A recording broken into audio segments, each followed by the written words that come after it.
Join us today on Beyond the Lair, where we talk to proud Squamish Nation member Aureen Askew, otherwise known as DJ Osho. We talk to Aureen about transformation, stardom, leadership, and making a difference. Welcome to Beyond the Lair. My name is Gina Jackson Montgomery. My traditional name is Cetacia. I am so thrilled to have you here today. I'd like to introduce my co-host. I'm Dean Montgomery, and I'm so happy to be here with the amazing DJ Osho. Woo woo! DJ Osho, her English name is Aureen Askew. Her traditional name, which she just received a few years ago, is Tamalia, which she remembers from Hot Tamale. And really thrilled to have her today. Aureen and Dean and I have known Aureen for many, many years. I've known Aureen for just about 2 decades now. She is an incredible individual. She is an entrepreneur. She is a DJ. She's an artist. She's an actor. She's a TV personality. She's a hip-hop artist, model, politician, and a disruptor, change maker, trendsetter, and now a podcast star. So that is your intro. Hello, welcome to our show. Thank you so much for having me. I love that you're here. Beyond the Lair is a show that's subsidiary to the TV show, which we're going to get into later, The Bear's Lair, which you were a huge part of for season 1.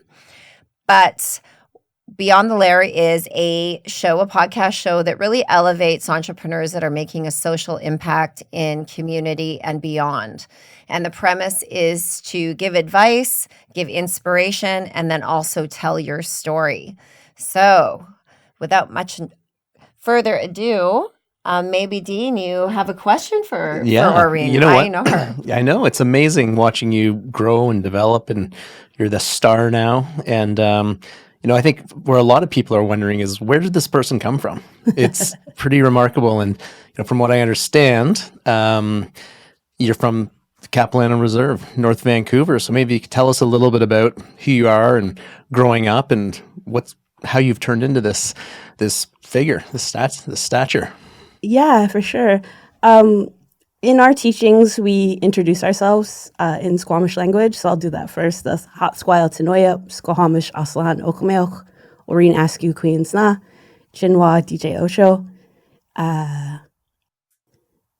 Tamalia Queen Kushamin.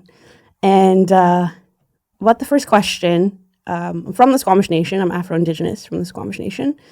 My mom is from the Squamish Nation, and my father's African-American from Gary, Indiana. And when I'm doing motivational speaking, I'll ask people if they know why Gary, Indiana is a very famous city. And with a younger group, they're like, they have no idea, right? But then the older people are like, yeah, it's where the Jacksons are from. And that's exactly right. My dad grew up around the corner from the famous Jackson family, and I'm obsessed with Janet Jackson. I hope I get to work with her one day. We're putting that out there in the universe. Oh, good. I thought you were talking about Gina's family. Yeah. I was just with the Jacksons yesterday in Seychelles. Awesome. But yeah, I was born and raised in North Vancouver, pretty much the suburbs of North Vancouver. I went to Carson Graham secondary school, and then after that, I went to Cap U.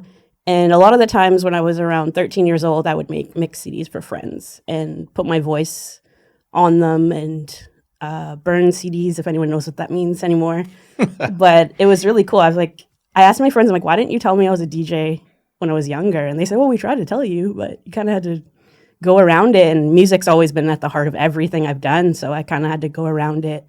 And I took the radio broadcasting program at BCIT, and I got to work at the Beat 94.5, which is now Virgin. That's how much I just aged myself. And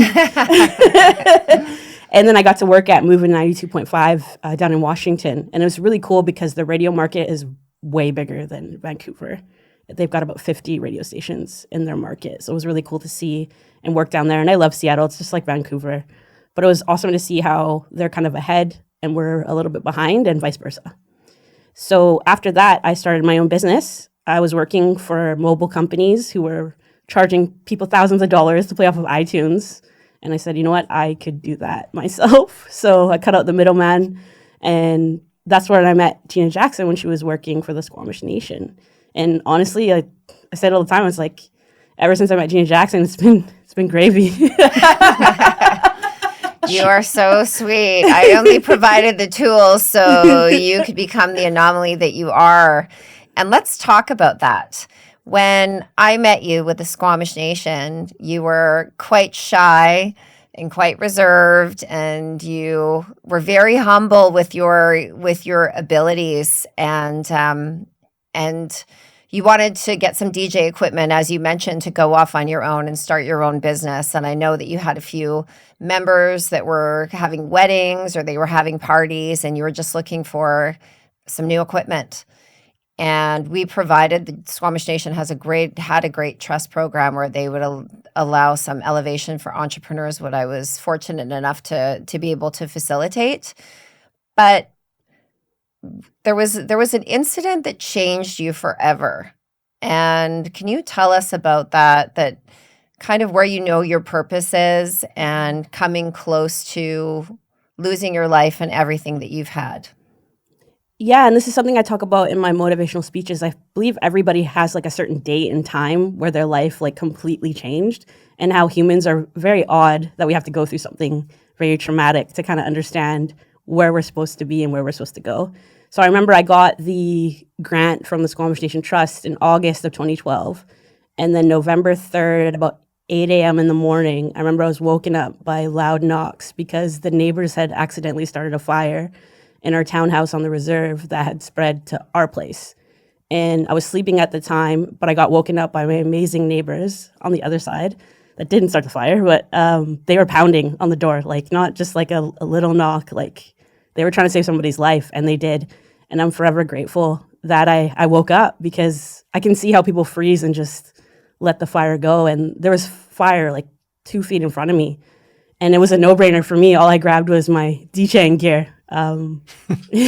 My livelihood, like no socks, no bra, no passport, no money. Nothing else was important. It was just my DJ gear and just getting out of there. And I don't know how to explain it, but it's such an adrenaline rush, and your fire plan goes out the door. You're just trying to get out of there with your life. And it's interesting because when I tell this story, elders will get upset with me sometimes.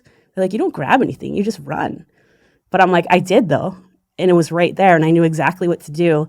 And ever since then, I feel like no pun intended, that was the Creator's way of lighting the fire under my butt to do what I really was meant to do on this earth.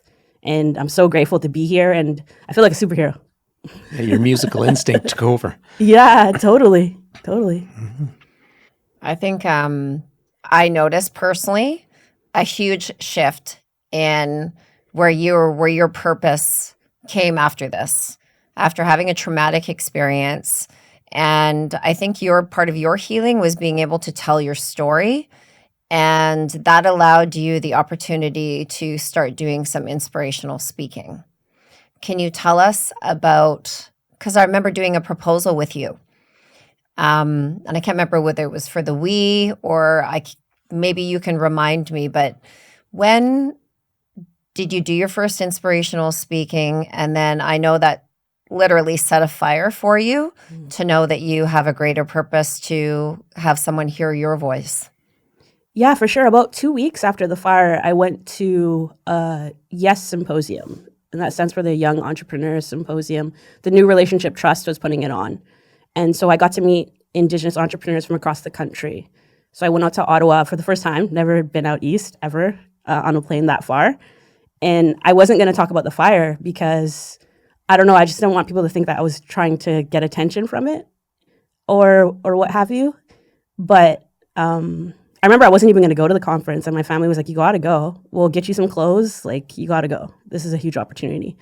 So I went there, and the MC was Stan Wesley. He's awesome. He's amazing at what he does. And we had a break in the conference, and he said, does anyone want to say anything? And it's like I couldn't even control it. I ran up to the mic, like a spirit was controlling me, and I started telling the story about the fire, and there wasn't a dry eye in the audience, and people were coming up to me, and I had to line up people to like hug me. They're giving me money. Like, these are people I don't even know, Indigenous people I don't even know from across the country. And they were like, that same thing happened to us. Like, we're so glad you're here. They're giving me blankets. They raised like $3,000 for me without me even knowing. So by the time I went home, I was just like, wow, if I can do this like from that conference and just keep doing that, keep telling my story. And like you said, it is healing to get it out there that happened and how terrifying it was, And like I said, I'm really grateful that I got out of it. Like my mind actually acted and I actually did something. I didn't just sit there, which a lot of people do from shock. And so that just started another door to a different business, which is really awesome. At that time, were you Osho? Were you Aureen? Or was your brand developing? Or what was that like? Yeah, I was Osho, but my brand was like just developing then. And I got the name Osho when I worked at the Beat 94.5, or it's Virgin now. But they started calling me Osho because they said, everywhere I go, it's like a show. I'm telling a joke in the lunchroom or reception or just running around the station. So thank you to Chrissy Corby for that name. But yeah, I was just developing. And I really thank Gina for like helping me start the foundation, because I think we really try to see if it's feasible. And when you helped me with my small business plan, we kept it really realistic. I know our projections, I see people who do like really high projections, which is great, but you got to be realistic about it. And I think our goal was 1 gig a month for a year for like $500. And we like tripled that within like a couple of months. So it's like under promise, over deliver, right? So that's when I started forming the brand Osho. And I think it's amazing how I can do it because Osho is just me. It's not like a total other person, which I'm really fortunate that I don't have to have like a separate life or separate vision. It's Aureen. It's all the same thing. Did you do all your own art and everything that you have? Because I love it. I mean, you have your necklace that you wear and your jackets. And was that you or someone help you? Or yeah, Kitoy Joseph actually designed my logo, and it was pretty incredible. He just did it from a 10-minute conversation on the phone. And I love it. And I actually just got it tattooed on me. So I'm like, this is pretty serious. I've been doing this for 12 years now. So. But yeah, and what I try to do is let people know about other Indigenous artists. A lot of artists give me stuff so I can just wear and people will see it. And like, I'll get compliments. Like in my documentary, I wore this clothing line called Salish Style. And so they're down in Tacoma, Washington. And they're from the Puyallup tribe. But they send me stuff. They're like, just as long as you wear it, like, it's all good. And I get compliments in the documentary because I'm wearing their hoodies, I'm wearing everything, right? So it's just supporting other Indigenous artists in that way.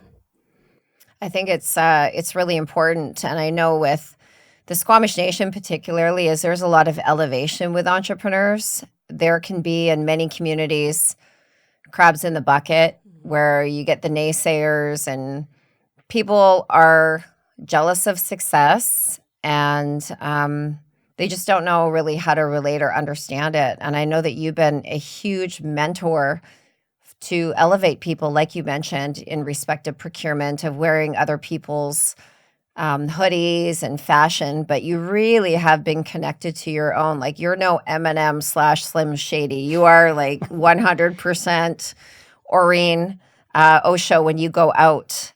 From your lanyard for your necklace to your jackets to your hats of your own. Do you have people asking you for your gear? Have you thought about starting your own merchandising line? Because I know you have a huge fan base. Yeah, I get a lot of requests, but since I do everything myself, like that's a goal of mine to get like an online store, because a lot of people do request merchandise. Like I've sold shirts just kind of like in a slow range, because of when you're an entrepreneur, especially a sole proprietor, you're doing everything. Like I'm my own PR, like photographer, DJ, promotions, like I do all of that stuff. So that's something I really want to sit down and focus on, because I'm getting a lot of requests for merchandise. Well, as we talked about the introduction about an artist, TV personality, hip hop artist, you mentioned the documentary. So maybe we can hear a little bit more about that happen. Usually documentaries happen after you're gone or when you're older, but you had this documentary. Right now, you just had a birthday. Happy belated birthday a couple Thank days you. ago, 41. But you had a documentary made for you when you're how old? 39. 39. Tell us about that. Yeah, and award-winning too, wasn't it? Oh, yeah. How many awards? And tell us all about that. Well, it's called The O Show, and it was made by Story Hive and Human Biography. And it's been in about 13 different film festivals around the world. And it's a 20-minute documentary on my life. So cameras followed me around for about 6 months. And I love it because it shows, like I can talk about what I do, but something that actually shows everything I do, like on what I do on a daily basis. And Human Biography is great. I met them when I was speaking at BCIT. Sherrod Carey, who owns the company, he was in the crowd. And after I'm speaking, sometimes I'll have like a lineup of people waiting to talk to me, and I'll never forget him because he's one of the real Indians, and he has a really big bald. I was bugging about it. A really big bald head, and it was shiny. And he was waiting patiently, and he was just like, "I don't know what we're gonna do, but we need to work together. Your story is absolutely incredible." So from there, it went to getting a grant from Story Hive to filming my family. Filming me, like what I do on the daily basis. You're in it. A former student is in it. My mom is in it. My sister is in it. And I love it.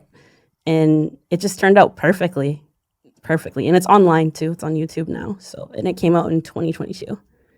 And it's online, called The O Show? Yes, it's called The O Show. And how many awards did you win from this? Or did your director, producer? Yeah, we won Best Editing in the Vancouver Short Film Festival and Best Documentary. So I think it's won about 5 out of those 13 shows, film festivals. Perfect. And this person has interviewed many famous people. Let's talk about what's in his repertoire of people that he's interviewed. Yeah, he's interviewed like Susan Sarandon, the Dalai Lama, Meryl Streep, Katy Perry, the Red Hot Chili Peppers. He's the real deal. Oh, the Dalai Lama. Right? I mean, this is, and I've seen it, and it's beautiful, and I'm super honored to be a part of it because it really is telling your story, and it's so lovely. It's so nicely done. So everybody out there that's listening right now, if you could go and see the O Show documentary, it is really enriching, and it's going to get a even closer lens as to who the real person is behind this huge persona. Let's talk about, so we've got the DJ. You produced your own hip hop song, Status and Clarity. Tell us a little bit about that, because I know that's mentioned in the documentary. Yeah, it is. And a big shout out to my producer, Jane Aurora. I met her when I was on Squamish Nation Council from 2017 to 2021. I met her at a Creative BC focus group. And she came up to me as well and said, I don't know what we're going to do, but we've got to work together. And I've never written a hip hop song or outside of the shower. I've never really freestyled or anything like that. And Jane really brought it out of me, and it was more like poetry and kind of like healing. And the cool thing about that song is I wrote it when I was on Squamish Nation Council. So there's like almost like subliminal messages in there, yeah. Or I got to say what I was seeing. And that's what I love about songwriting. It's like what's inside of us. And for me, it's kind of weird how the arts and culture sector is very underfunded. It should be overfunded because it's how people are feeling, right? So we want to know how people are feeling inside. And I think art lets us express ourselves. So that's probably one of my best and proudest accomplishments is co-writing a hip hop song for the first time, Status and Clarity. Sorry, go ahead. So how the impact that being on council that really did, and why? What was it about being on council that brought out the rapper in you? I think it's more about truth telling and putting it in a way that young people will understand. I feel like I'm a messenger for young people because there's a line, some people say it's controversial in the song Status and Clarity, that reconciliation is dead. And people were like, what do you mean? Like, Vancouver's a city of reconciliation. It's great. I'm like, it's not though. That's not what the young people are saying. And if you don't know that, then you're not listening to the young people. And it's about reconciliation because we've heard the term reconciliation. And I try to warn people, I'm like, some people are traumatized by that word. Like a lot of the survivors, like my mom is a residential school survivor. So when they hear it, they almost like roll their eyes because they're not seeing much done. I won't take away from the stuff that has been done, but we have to see it in action. So I feel like being on council and writing that song, I think it was really important to tell the truth as well. And that's the thing about politics. Like, I feel like I'm really bad at politics, but then people say I'm really good because I do tell the truth. Like, I can't lie. I have the worst poker face ever. You know what? That's so true. I find with so many leaders that we've met, and just generally Indigenous people across Canada, is the word reconciliation. It's controversial. Yeah, it's interesting. I'm curious. So we've gone to DJ, we've gone to a human documentary. We've talked about you producing your own song, and it all seems to be in correlation with a healing journey to have your voice heard. Tell us about why you decided to go into politics, because chief and council is kind of the stepping stone where you can make a difference. So your voice has been heard, you've been able to vocalize it through your art, and then being able to shift that and then sit with, I believe is it 8 counselors or was it 16 counselors?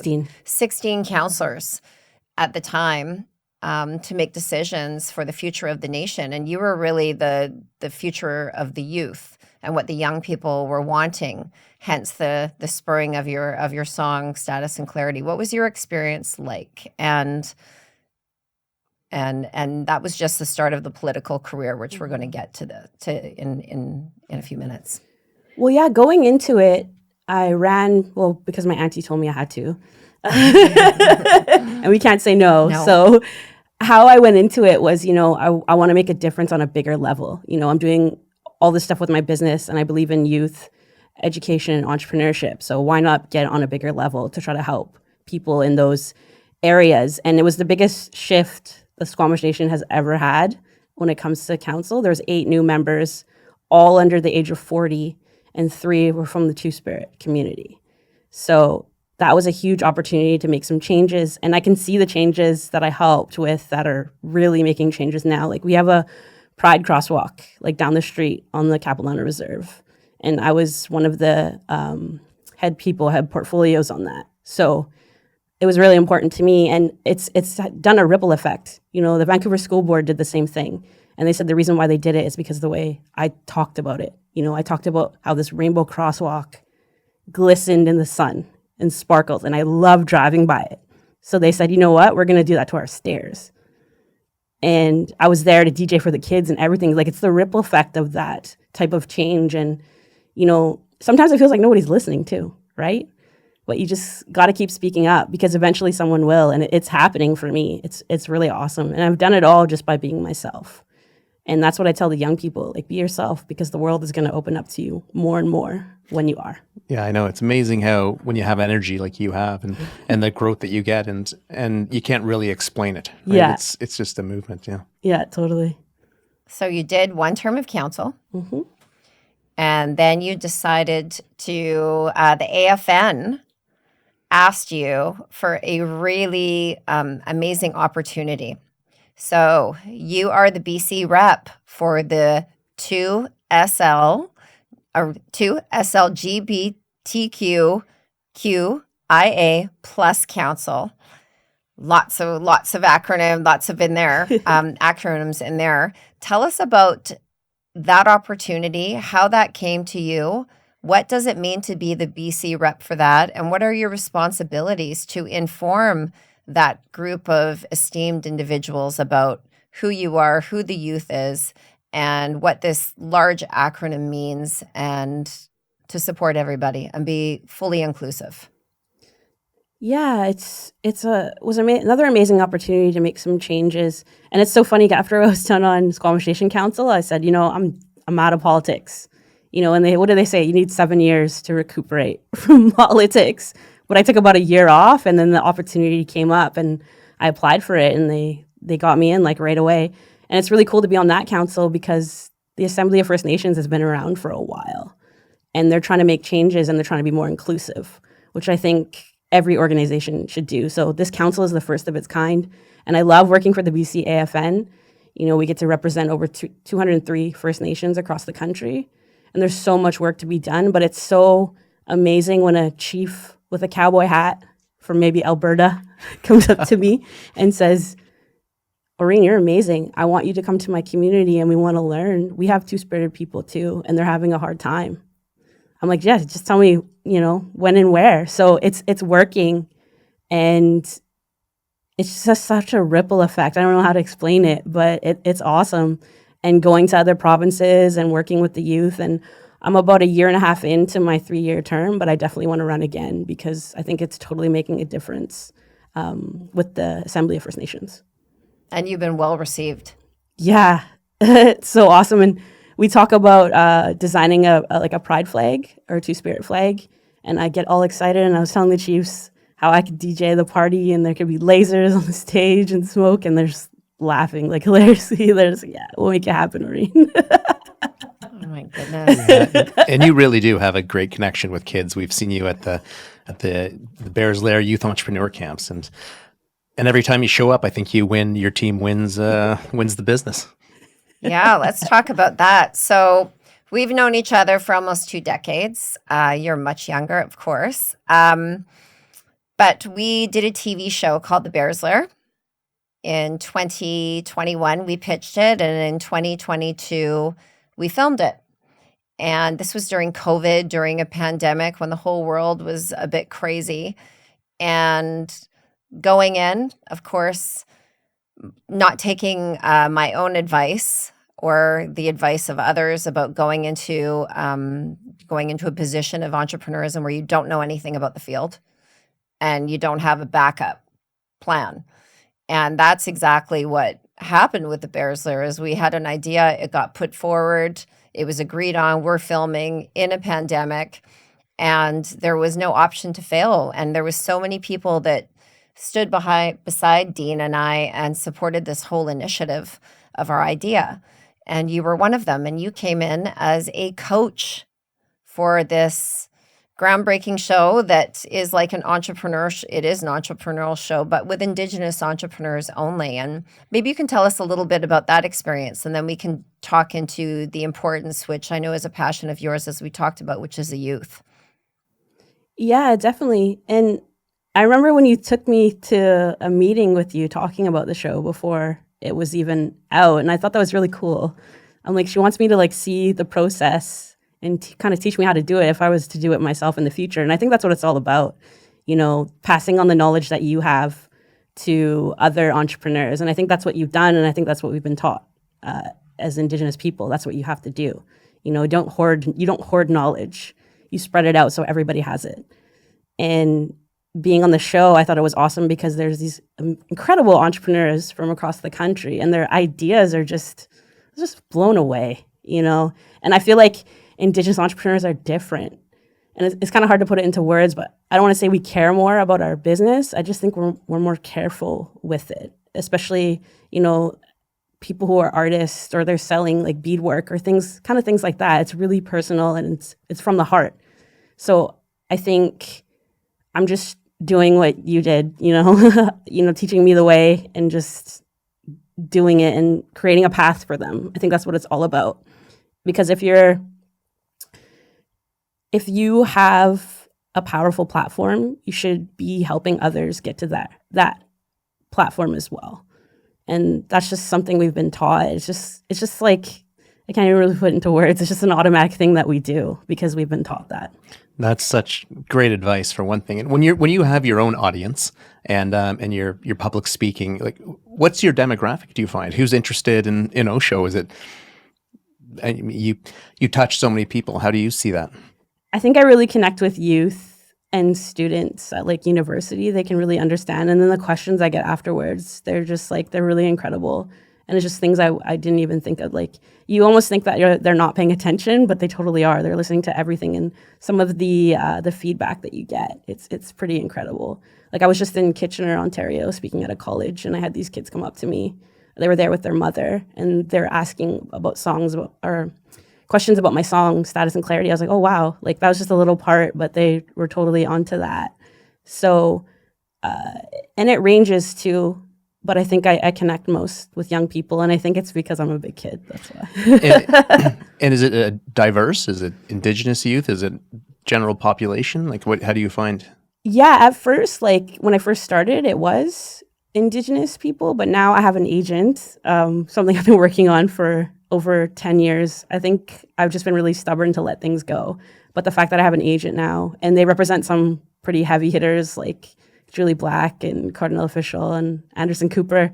But now it's all crowds, which is really cool. And at the college in Kitchener, I was the only Indigenous person in the room. So they were really grateful that I came there and spoke about Indigenous issues and things like that. How do you find that it's received? Because being multicultural in respect of that, because I worked in the Indigenous space, I very close with my Indigenous side of the family. When I identify and I tell people and I said, oh, my aunties or what have you, or my Indigenous side of the family, they look at me and they're like, what? Blonde, fair-skinned. You know, when you talk about blood quantum and you talk about being Indigenous, and Dean as well, Dean's Métis, and same thing, we're very fair looking, and as Indigenous people, we can look in so many different ways. How are you received by both of your cultures? I would say because I grew up in my Indigenous community, I feel like I know more about that intersection. Whereas in the Black community, like I didn't grow up too much with my dad around, but I wasn't really indulged in that like I was in Indigenous culture. So it's interesting when I have my hair braided a certain way, people will be like, oh yeah, you totally look Indigenous, but you present as Black, or you totally look Afro-Indigenous. You can totally tell, right? But not a lot of people can. So sometimes when I go to events, an Indigenous event, they're kind of like, what are you doing here? And then I tell them who I am and where I come from, and they're like, oh, okay, you're supposed to be here. Maybe because I'm not wearing a cedar hat or anything like that. But yeah, it's interesting. And I get that too, because I don't look Indigenous. So people just assume that I'm just Black. Well, for sure. And I know that, again, with the political voice, during Black Lives Matter, I know that you were quite vocal. You had your megaphones downtown. I know the mayor you wanted him right beside you right beside him. And you were at the forefront of that, representing both Black Lives Matter, Indigenous Lives Matter. Tell us about that. Yeah, that was back when George Floyd was murdered. And that was something I've never seen in Vancouver before, or around the world. You know, people were marching, and I'm pretty good friends with Tegan and Sarah. I was actually in one of their music videos, and I remember when I spoke at the art gallery at one of the gatherings. Actually, I just saw it the other day, the picture. That's why I'm remembering it right now. They were in the crowd, and they had masks on, and they were like, "We heard you. We're so proud of you, my friend." You know, and I'll never forget that when I did the territory acknowledgement and I spoke. It was so quiet. I could hear my voice echoing through the whole entire city of Vancouver. And I can't even put it into words. It's like never seen anything like that before. Everybody coming together and, you know, protesting against police brutality. Because it's something that it seems like a video game. You know, Black people are getting killed on television, you know, for being reprimanded by cops, you know. And I wouldn't watch the George Floyd video for a long time. I couldn't. And then I did, and I was like, wow, how he was crying for his mom. Like, unreal. I can't even believe that has happened so many times down in the U.S. And people were like, oh, it's in the U.S. I'm like, but it still affects us up here, you know? And it's so interesting being Afro-Indigenous because Black and Indigenous people are so similar. And I don't want to say it's a stereotype, but a lot of times Indigenous people and Black people butt heads. So I feel like I'm here to kind of put us together in the same room at the same table and realize we have so many similarities and we need to work together because this butting head stuff is not working anymore. What is your message that you're really trying to get across to the youth, right? Whether they're Indigenous or Black or Two-spirited. Yeah, two-spirited. What are you driving with people with this shy little girl who has turned into this phenom? I'm really trying to get them involved with politics. And I remember being that young person thinking, oh, someone else will take care of it. I don't really care about that stuff, right? But we're at that age now where we have to take care of this stuff. So it's trying to make it fun, kind of, in a way, for them and not so boring, because it doesn't have to be boring. Maybe some of the stuff, but just getting them interested about it and knowing how much power they have to make change. Because I look at my mom's generation, and then I'm from the first generation that didn't go to residential school. And then I look at this younger generation, I call them my nibblings, the young people, and they're not so jaded from residential school, where my mom has or had a hard time telling her feelings. A young person now, they'll totally tell you how they're feeling. They'll tell you what they're going to do, and they'll tell you what they're not going to do. And it's and I'm kind of envious of them, because I'm kind of in the middle of that, where I do that sometimes, but it's kind of like, I don't want to be disrespectful or anything, but they have no problem saying it. And I think it's amazing, and it just shows you the impact that they're going to have on the world. Like, they're the change that's going to make this world great. So I have so much hope for them, and I can't wait to push it over to them so they can take care of it and then take care of me. 100%. And you do a lot of mentorship with the youth. We have the Lair Youth Entrepreneur Kids Camps that you've coached. How many now? I think about 5. About 5. So we've done 31 so far. We've taught about 850 kids all over Canada about entrepreneurism. And we put the kids into groups, and each group gets a coach. Can you tell us, in your experience, because I can tell the similarities with the youth, and I have a lot of hope for youth as well. What is it like coaching kids, and what are the similarities that we find? Because the kids that we teach are 11 to 18 years old, and everyone fights over you being their coach, particularly our kids, if they're ever in a camp. But what is your experience witnessing, not only working with kids in your group, but the kids in the other groups as well, and where the youth are going today? Well, I love doing those camps because you look at the difference between the first day and the last day. The kids are kind of shy. It's like almost some of them don't want to be there, and some of them are acting out. Like, some of them I would butt heads with. I'd have to take a break, go hide in the bathroom for a little bit. And I don't have kids. I'm Auntie Osho, but I don't have any kids. So and it's so funny because they do something to make me mad, and then it's almost like I was holding a grudge, and Gina's like, you can't be like that with kids. I'm like, because I am one. I'm still mad at them. Yeah. It's hard to divert back to and not be triggered by things like that. We always got to remember we're the adults, and that's what makes me laugh about you, because you are a big kid. But I mean, we do witness some great transformation, and what's the commonality amongst what you see? That these young people want to be entrepreneurs, for sure. And I think it's good to grab their attention at a young age, because I wish I was younger when I like learning that type of stuff. I only started my own business when I was around 30 years old. So you can imagine when people are younger, they have those teachings, about target markets, like what it's like, branding, education, it's just awesome. I think the whole entrepreneur camps, the idea is just like, I don't know why they weren't around before, but they are now, and I think they're incredible. You are a really, really great coach for that. And I want to talk about some awards, because you have won many. So we've talked about the documentary, and that that's received many awards.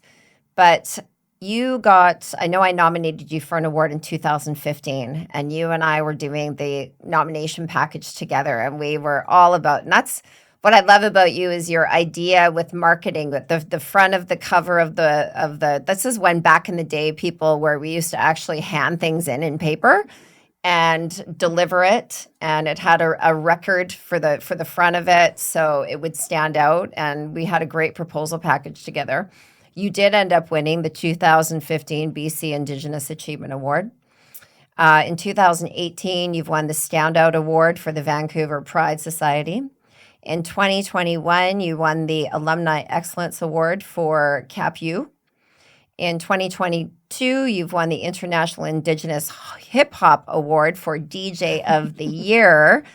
And for 2024, you are nominated for the YWCA Women of Distinction Award for Design, Arts, and Culture.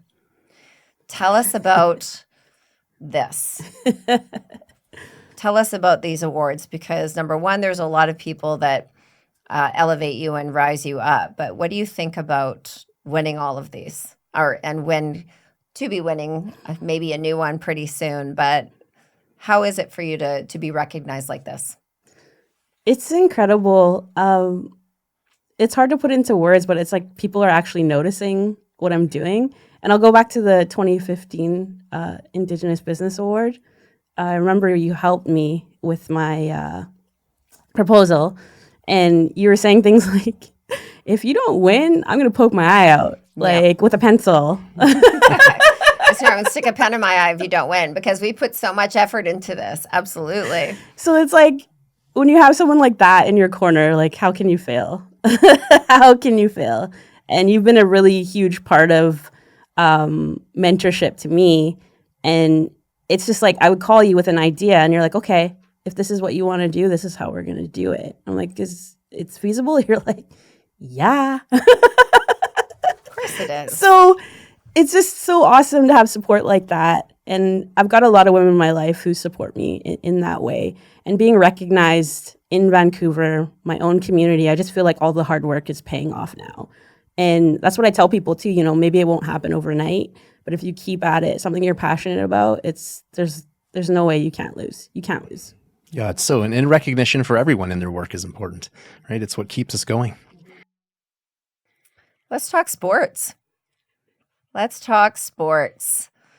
You have been recognized, and you have more jerseys in your closet from all of the professional teams in the city, for sure. You've DJ'd for the Vancouver Canucks, the BC Lions, the Whitecaps, the Warriors. You've opened up for Russell Peters and Kevin Hart for the Great Outdoors Comedy Fest last year.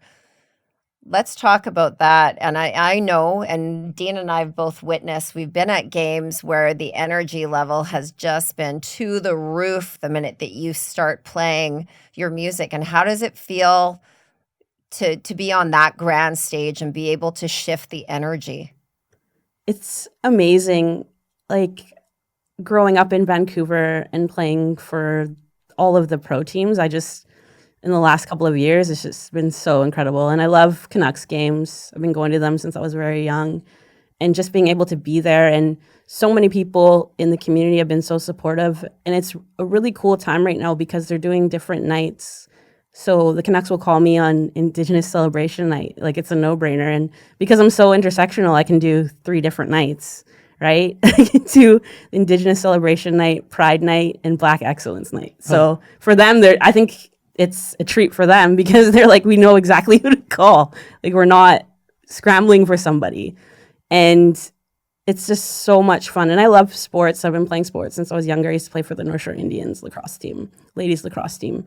And sports teach us so much about teamwork and communicating. So to DJ on a huge screen like the Jumbotron, so much fun. I think I'm addicted too, because it's like, oh, they didn't get me this time. Like, what's going on here? Maybe next time. But it's so incredible, and I have so much support. So many people posting videos of me on the Jumbotron, and I like DJing at the BC Lions games as well in BC Place. So it's interesting because in a few days I would have a gig at Rogers Arena, and then I'd have a gig right across the street at BC Place. I don't know anyone else who can say that happens to them. No. Yeah. And you really are the it girl. I always half joke about it, but you really are the it girl. You've went from DJ, documentary, acting, what have you. What about tell us a little bit about the Yoko Ono. Everyone knows who Yoko Ono is. She broke up the Beatles. But she is also an amazing artist and humanitarian. So tell us about how you got involved with her exhibit at the Vancouver Art Gallery, because that was out of left field and very interesting. Yeah, so many opportunities just fall in my lap. And sometimes, when you get a huge opportunity, you're almost reluctant to say, like, why me? Like, maybe it's a mistake. They emailed the wrong person. But one day the Vancouver Art Gallery got in touch with me and they said, we want to platform host nations artists. And I said, oh, well, I DJ and stuff and do music, but I draw stick people. I don't do like sculptures or anything like that. They're no, that's fine. That's okay. The theme is water. So whatever comes to your mind, like do that. And I said, okay. So I hung up the phone. This is a hilarious story. I went on Amazon and I ordered a fishbowl, a $25 fishbowl. And my creative mind was just going. So I put a little bit of water in the fishbowl and then I put an Afro pick inside with the pride flag.